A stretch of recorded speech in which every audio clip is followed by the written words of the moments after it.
show you a bit of a late game campaign in this episode. And specifically, I've chosen a deck with Modern Vol, which is one of the better lords of the Astartes and Adeptus Sororitas in this case. And they're basically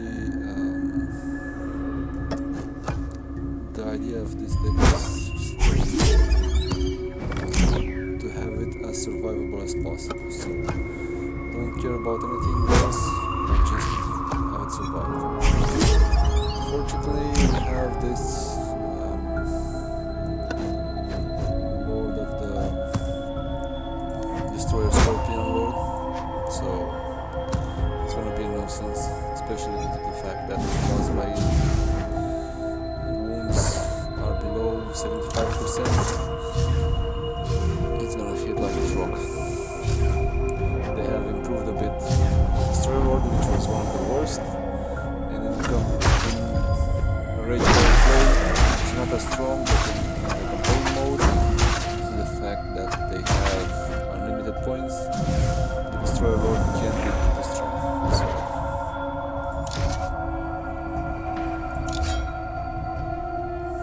we're just gonna wait for yeah, just shoot.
was level 40, so unfortunately I missed a pip earlier, and the game freezed, so right now most of the people have 2 pips. I should have, yeah, 735, 775, then 860, so okay. And to catch up and maybe get back the pip that was when the game froze. I don't know why, but level 15 or 16 the game just froze on the victory screen, and when I had to close the app and when I opened it again it just went back to the initial screen, so that was quite annoying. They had Nemesis, which is one of the better options that I could have had. And the problem is I should have put in this guy opposite this guy, because he will get angry, and he also has the healing, so that was a mistake.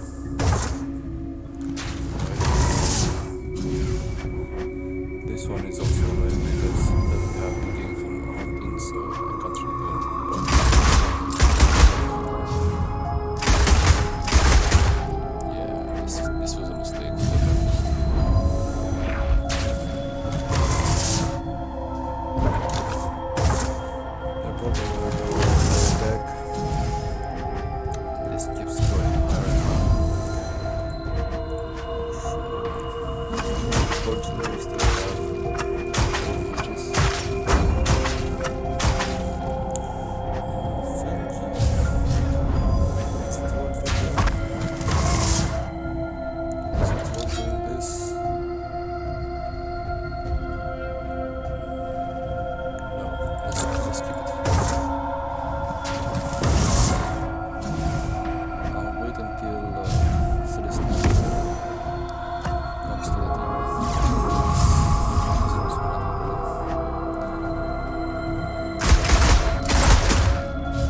Right side are used for the pigeon hunting.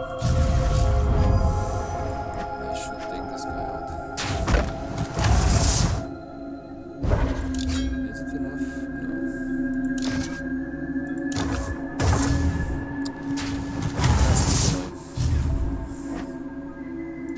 How much? Okay, that's not that high. But the bad thing is it's gonna go continuously.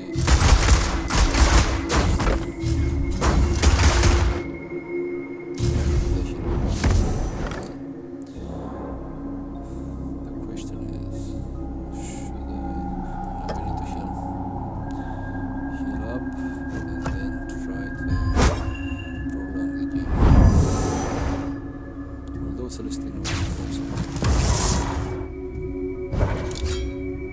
Yeah.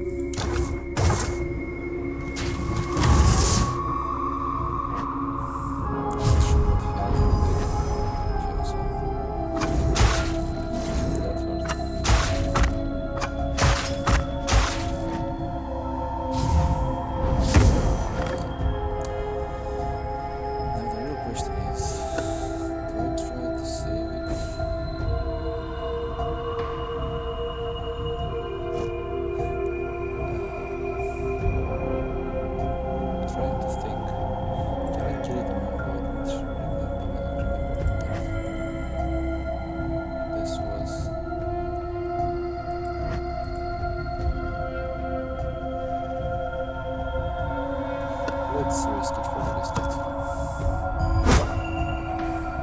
It's not gonna be enough.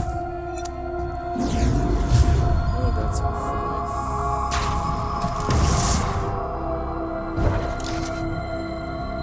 Yeah. Unfortunately, this guy came.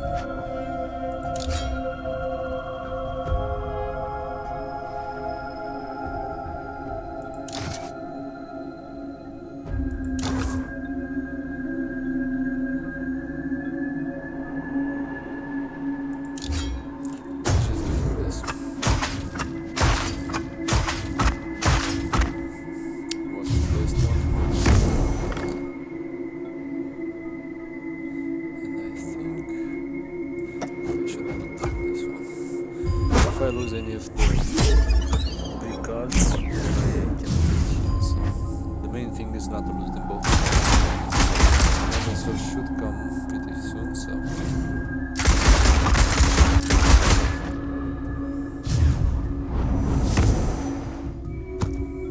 Right, it's pretty obvious. I need to just use melee.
The cost makes him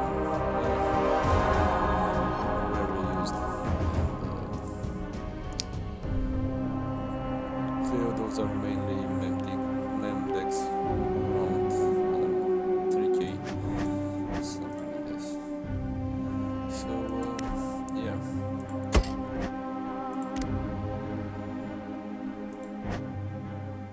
This is an interesting card actually, one of the better ones that they introduced.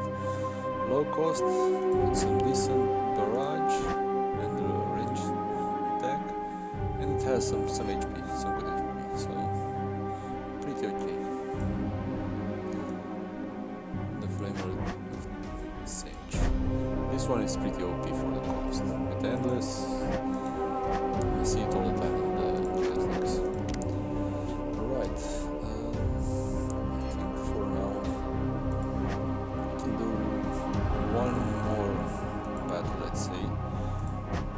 Space Marines. I just use a standard deck because I just need something.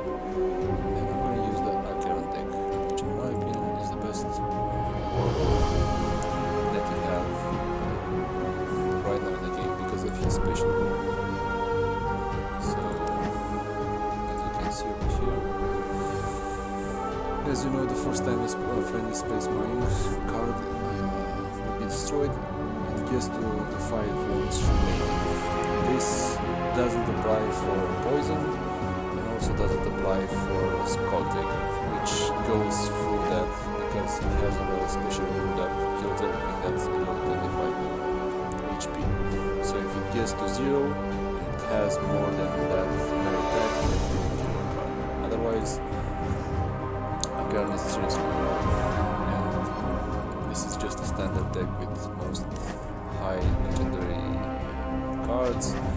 They have a lot of psychic attacks, like Psychical Skin, and also Mephiston is a beast, especially around level 10, 11, 12, with the fear, and that blow is just absolutely insane. So, yeah. Let's see if we can find any kind of decent combination. Not expecting any kind of problems, but yeah. Let's see a card. Okay, we get them hits. They get Ghost Art gets more dangerous each turn, because every card in the deck gets a plus 2 melee attack. So it's a kind of a good starting and middle warlord, and also can be competitive sometimes if you have some highly survivable decks. This ghost art can be pretty cool. In campaigns might work, but everyone that I'm seeing using the needs are using Zimot High, because that guy is just insane with the initial deploy and the initial range attack plus 75%, so that will just kill most cards. Okay, yes. Potential has some psychic. I'm afraid not to be on the receiving side or receiving end of a poison card, so I'm gonna just deploy Mephisto back. I don't know, right? So poison as well. I don't like poison cards. This is one of the weaknesses that I cannot special run. Trying to figure out which would be the best. I think the best way is just doing like this. Speed kill. This is just automatically killed by range attack by anything. Okay.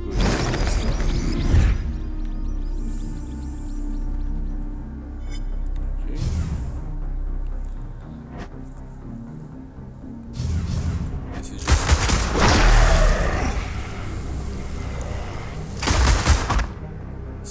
just some trash card. I don't like it. It has a small cheap. It's cheap and it has some melee increase, melee ready potential, but that's about it. Unfortunately, it's another poison card, but the levels are pretty low, so I don't have even that kind of worry. In fact, I'm just gonna try and delay it as much as possible. I'm just gonna withdraw for now. I think they're gonna retire melee, if I'm not mistaken. It has a pretty good bonus melee. Yeah. They this card is down now.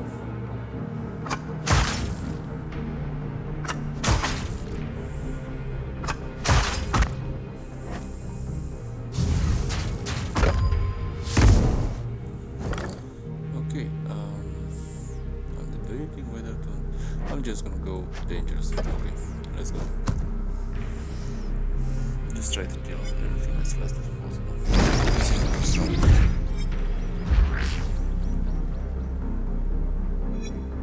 It should be around 300 psychic attack at this point from cards. I still have one shield remaining, so it doesn't make any kind of difference.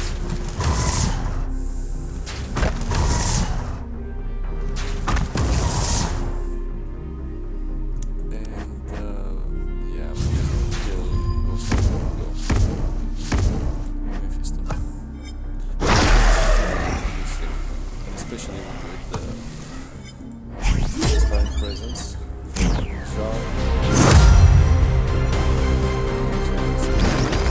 This wasn't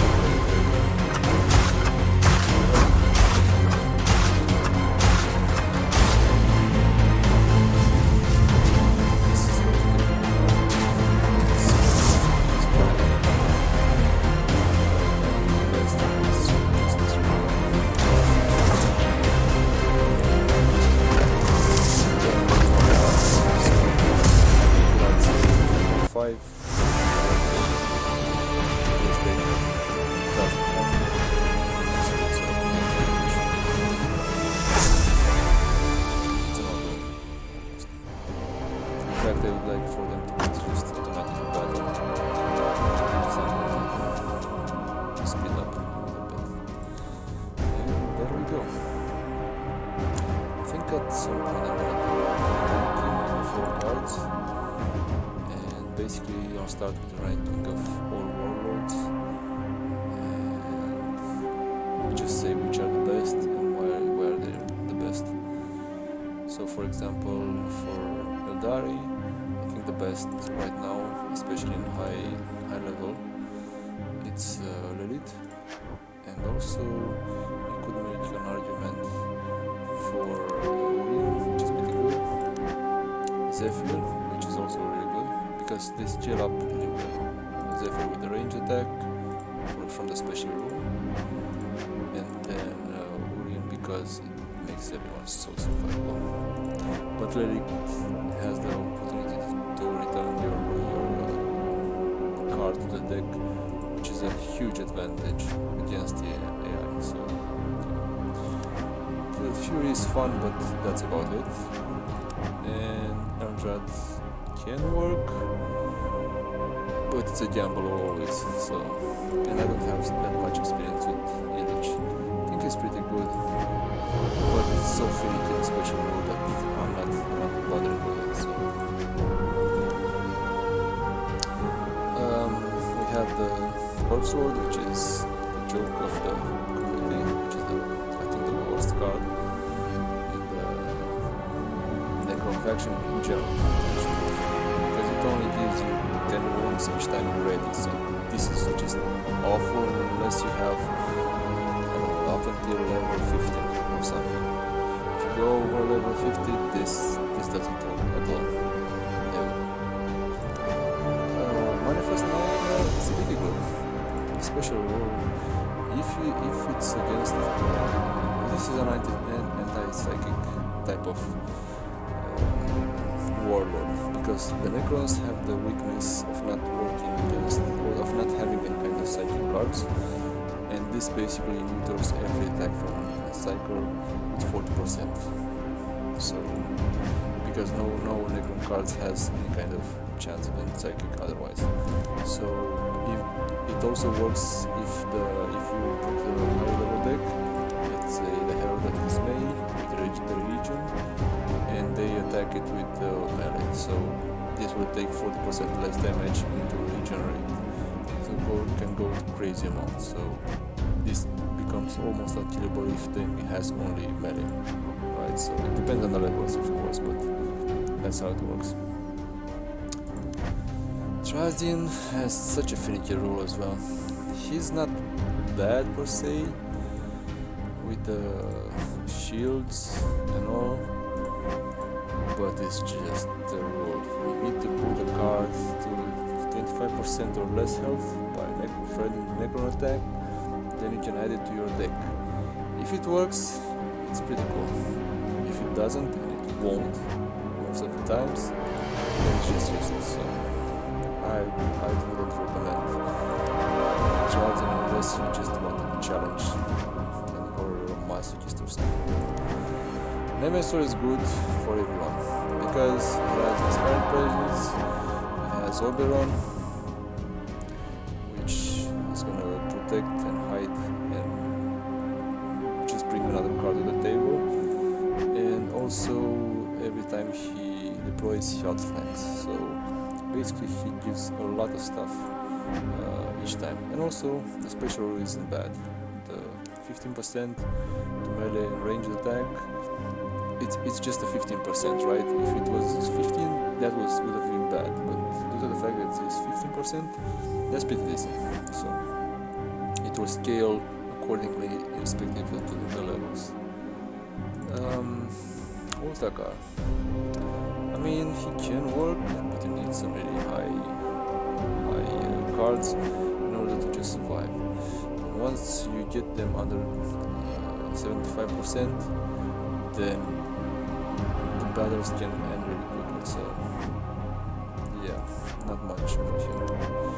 This, Imhotep, the stats would lead you to believe that he's really good, but in reality, there are better warlords. Because although the stats are really good, if you get up to the warlords, then you're kind of screwed already. So if you need to make him work, there are so many ways right now in which to use your warlord that it's better to not deploy him. So that's where I say Nemesis is better than the warlord. So that's about the weapons.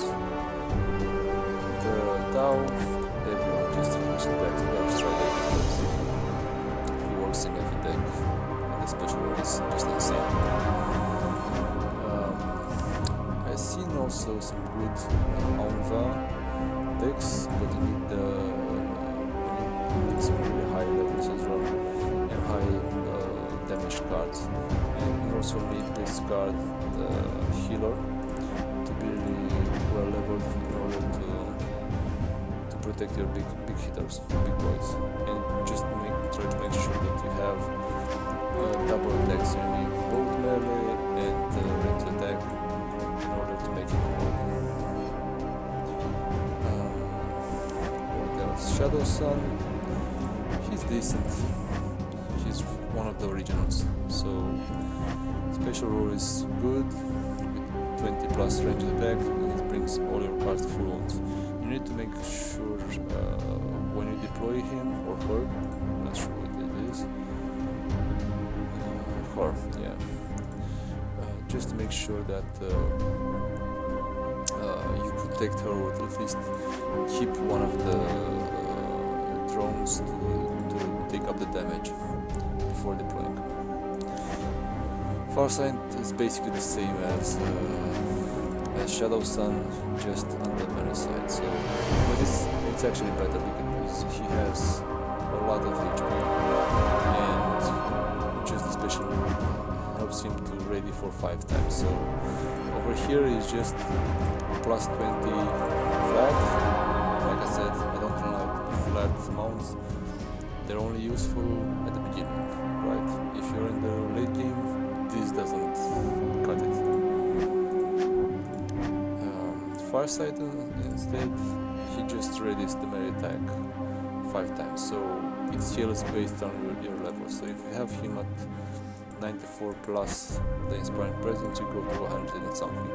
And if you're ready for 5 times, you're guaranteed to go through any kind of shields the enemy has. I don't know, maybe except for this big boy over here. So unless you get against this guy, you're gonna go through them. SOE, they should have there's one separate video because they have a lot more nuance. But for now, most of the high-end decks use either Osaka Grid, Grey Fox, or Morenval. You can try and make Gary work, but if you get him deployed, he just dies instantly, so there's that. Also, Canones is pretty decent, so she was the meta back in the day. Right now there are better cards, but she can make, so she's pretty decent as well. She got nerfed when the shields got nerfed as well, so that's about it. And the Mongols is kind of the same as the Corpse Lord, just a little bit better. So it just gives you 20 wounds each time one of your cards is destroyed. So you need to try to make sure you don't lose more than 1 card per turn. Ideally only 1 card per each turn that you win. He works well with lots of heals, regen cards, and you need a couple of big bad boys, a lot of smaller cards in order, like most of the special rules of the Servants of the Emperor. A lot of smaller cards to just take the hit and die. So it's pretty dramatic. Space Marines, well, they're the biggest faction, and they're pretty good. Or should I say just better than most. Right, you have a lot of options, a lot of playstyles, whatever you want, they have it, right? It used to be that they only had kind of expensive cards with not very good stats, but in the last year or so this has changed, especially since the rework of the legendary cards. Some of their cards are absolutely broken. I mean, Figgy was good, Vigorius was good even before.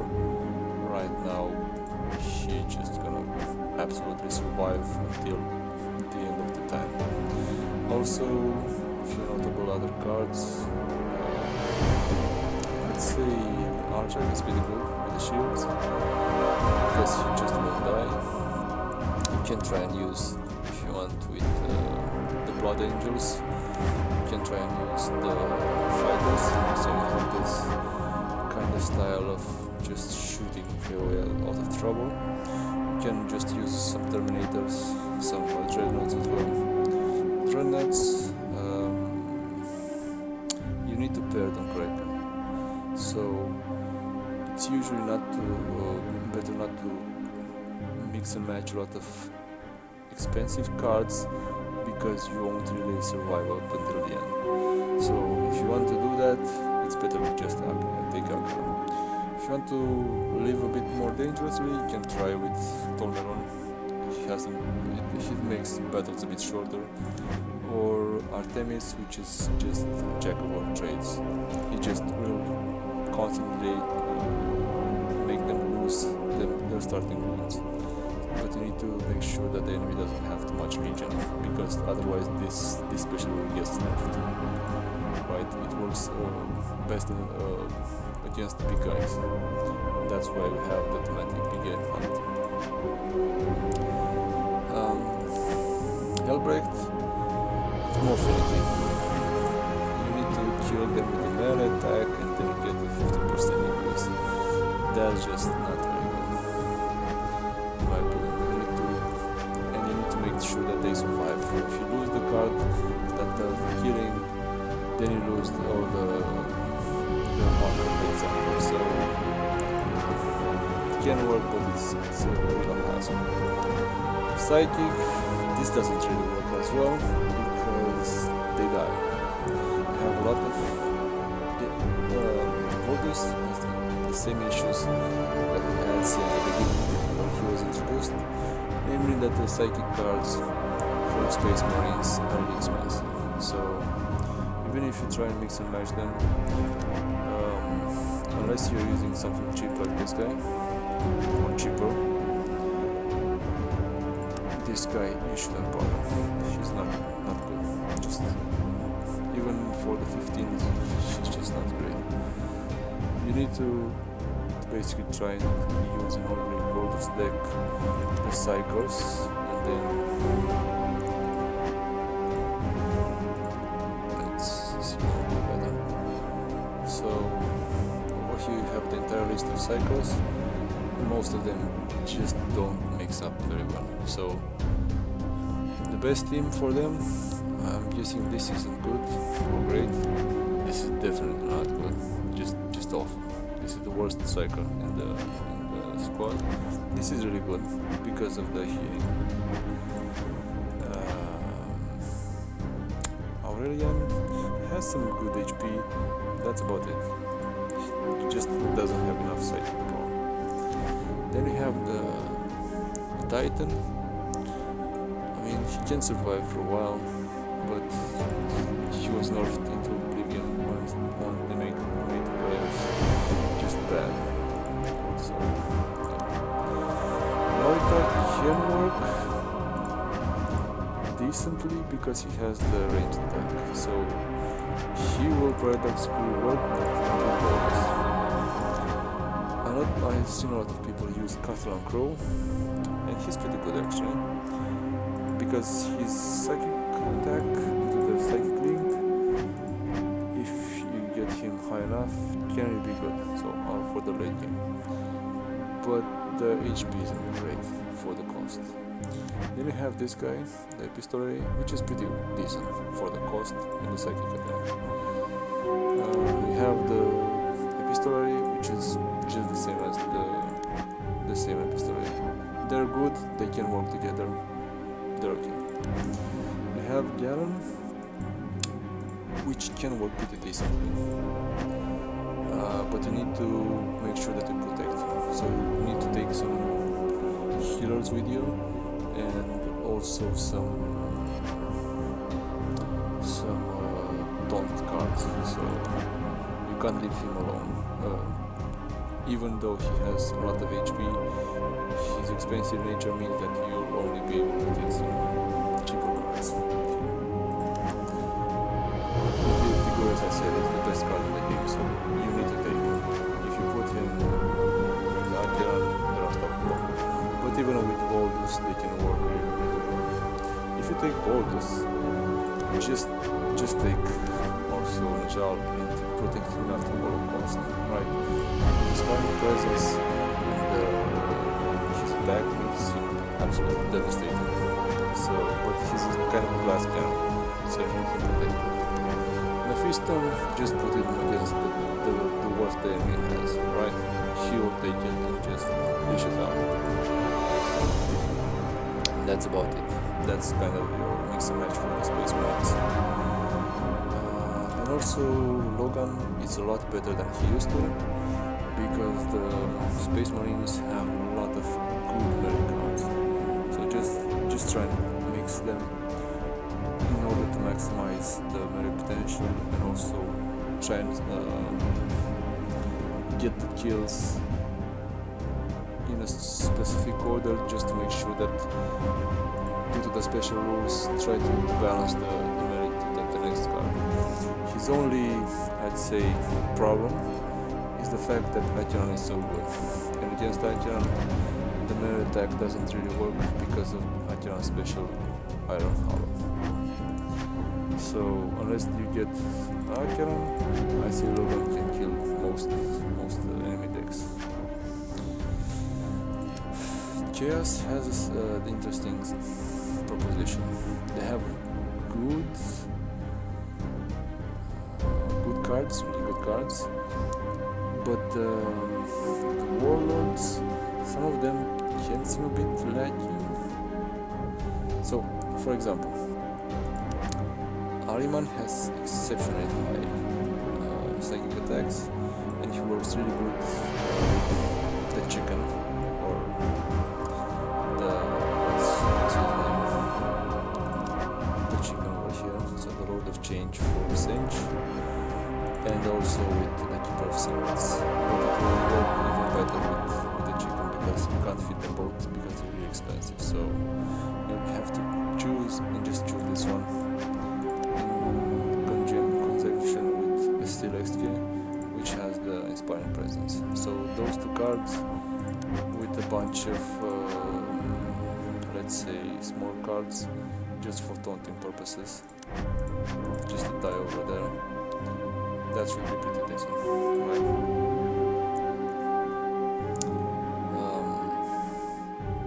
And that can work, but I've encountered a lot of situations where against over 3k enemies,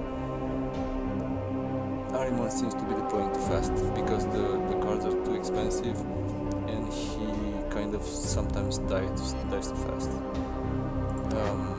Abaddon, the problem with Abaddon is that he's always been expensive, and although his stats indicate that he's great, the problem is the special rule. Well, only when he attacks, every one of your cards gains 7 plus 2 to all the attack stats. So if you got him deployed, then he will get killed.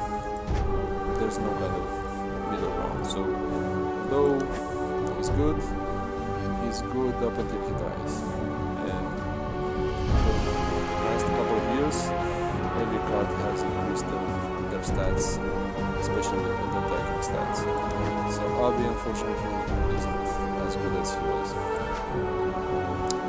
Let's talk about Furon. Furon, I think, is the best right now. The best warlord on the chaos side, due to the fact that if you have a really high card, let's say the Keeper of Secrets, and you manage to just kill your way through the enemy team, that card will just get some absolutely insane stats. And taking into account that, let's say, the Keeper has really good stats from the beginning, if you pair it with Celestia and just keep Celestia alive and let her do the killing, Keeper of Secrets, and worry from Celestia, then those two cards basically kill most enemy decks, right? You can try and use something else, but the fear just makes Keeper Secrets absolutely the best match for Huron. You will try and deploy him as late as possible, just to make sure that he doesn't die too fast, although the fear also helps him as well. So that's about the best strategy that I can find with Huron. Scar Taker is fun, it's just fun. You just go over there, have a special rule that kills everything, right, which is 25 or less health, and if you win or lose, it doesn't really matter, just use melee cards and that's about it. Rogue, you need to put a lot of cards, low points cards, just to make sure that they die, but they die not all at once, but gradually, and you need to try and kill some other cards in the process. I'm not sure if that makes sense, but while you kill cards, when a friendly card is destroyed, that card infects another card and basically makes that other card really bad.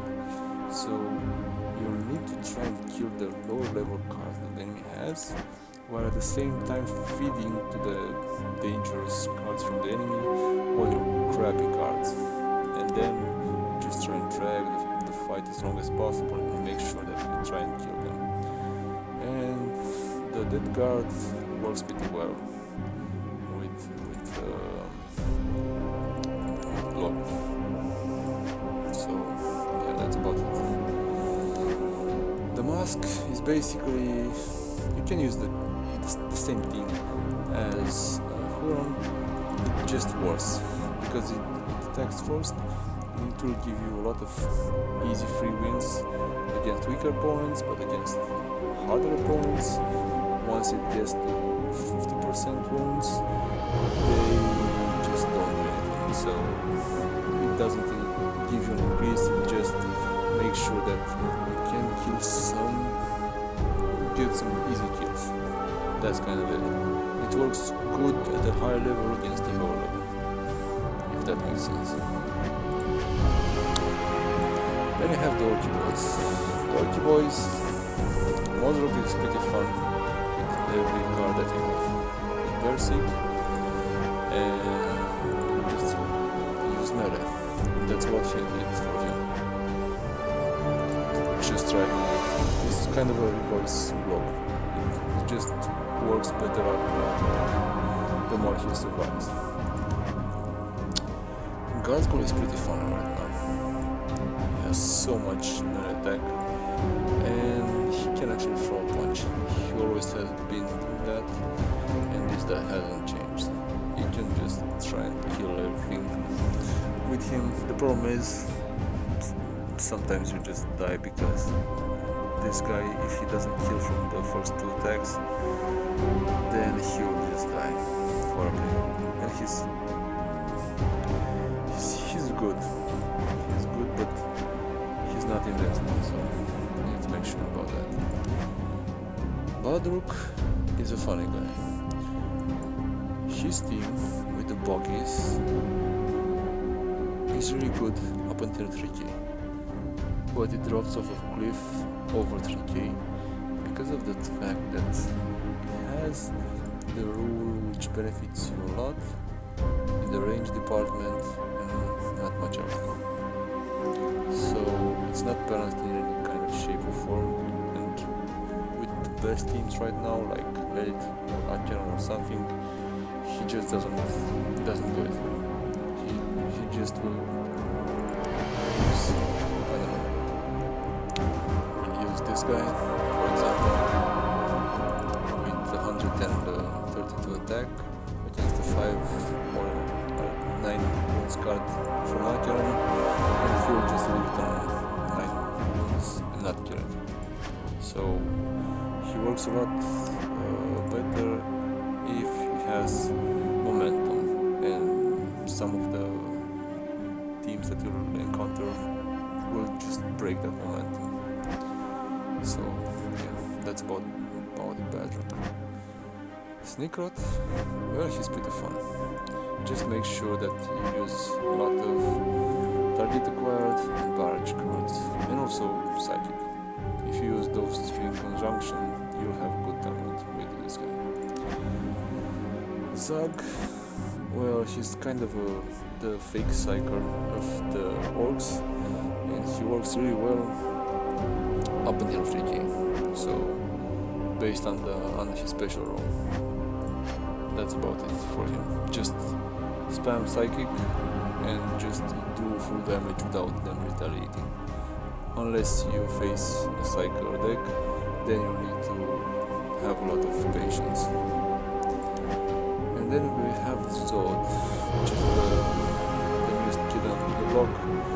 You just need to throw up. If for block, you need to save your low level cards and feed them gradually against higher opponents. With Zog, just throw every kind of shitty card. Just throw it and get it killed, and then we have your best cards to use. For example, this guy just gets insane when after you've killed everything else. So after all the small cards, your 10 points are dead. So remember that that special rule, I think, has for 5 cards. So you can just use 2 endless cards, something like this. No, this one, and also this one. Those are 4 kills already. So they just die twice each, and then another smaller cards. I don't know. You can use this guy, for example, or you can use Hokari or anything like this. And just after you got the 5 cards killed, then all of your cards have a basically a really good 10%, 50% to their attack stats. So you get plus 50% for everyone else, and that's pretty strong. So I really like her. I don't have her really, or him. I don't know what this is. Yeah, him. Okay. I don't have him really upgraded, but he's pretty decent. So I like him a lot. Then we have the Nids. Unfortunately, the Hive Tyrant has a fixed rule, and losing 15 wounds can be good, but once you get to the higher levels, it's just not as good as in the beginning. So decent-ish, not the best, right? Just try and bring some survivable cards and try and ride it. It's kind of the same as the initial rule from Gosar. Just they both are from the initial batch of cards that were introduced, and they favor long battles. Also, you have the Tervigon, which is kind of the same, but it just spams the Termagant card and just use it against everything that you want to just die. If, for example, you use him against something like this guy, that's not going to be a fun experience, because the keeper or something can get absolutely insane levels. But for most battles, he can work really well. Swarm mode is just too expensive. You can't argue with this. It's an exceptionally good card with a lot of shields and everything. It doesn't have any range attack, but the rest is really good. The problem, as always, is just too damn expensive. So it's pretty hard to mix and match. The Parasite, well, it can work, but it's so finicky. It needs to become infested, then you need to die. In short, don't use him. Unless you just try to make your life miserable. And Zimoth High is just the best of the right now the Nids. Because of the special move with an extra 75% damage whenever you make a raid. bring high range cards and you'll be golden.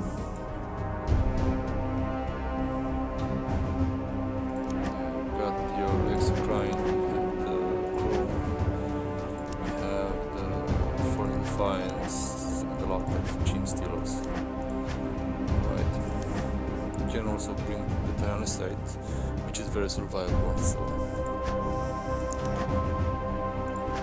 But the best bet is you can also bring.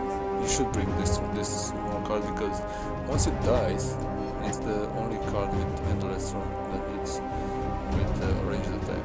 Once it dies, it can attack again for 75 extra %, so that's really good. And also this guy can be pretty good because of his Inspiring Presence. The Knights don't have so many cards with this Inspiring Presence. And I think that's about it on the Knights. And the Wotan, I don't really like them.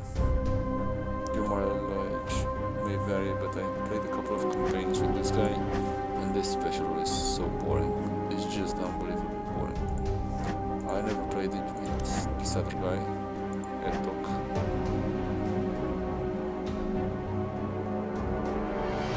But I don't have enough cards and Wotan to have a good opinion on their capabilities.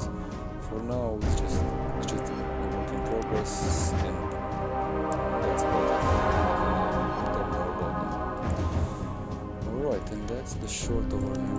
It's a bit of